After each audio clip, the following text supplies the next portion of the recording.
Hello అందరికీ. మీలో ఎంతమందికి కరియలు అంటే ఇష్టం? అండ్ మీరు కరియల్లో ఏ స్టఫింగ్ని ఎక్కువగా ఇష్టపడతారు? నాకైతే బాదాం ఇంకా కాజు పౌడర్తో చేసిన కరియలు అంటే చాలా ఇష్టం. అండ్ మీరు కరియలు చేస్తే వితౌట్ మెషిన్ చేస్తారా, మెషిన్తో చేస్తారా?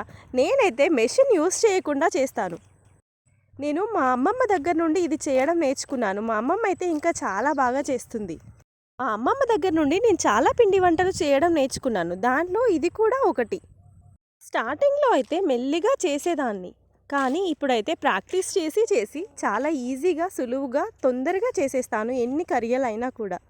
ఇలా చేయడం నేర్చుకున్న తర్వాత ఇప్పుడైతే మెషిన్తో చేయడం కష్టంగా అనిపిస్తుంది నాకైతే. అండ్ ఎలా చేసిన టేస్ట్లో చేంజ్ ఏముంది అంటారా? లుక్ కూడా ఇంపార్టెంటే కదండి. లుక్ బాగుంటే తినాలనే ఇంట్రెస్ట్ కూడా వస్తుంది కదా. అండ్ మీకు ఈ వీడియో నచ్చితే లైక్ చేయండి. Thank you.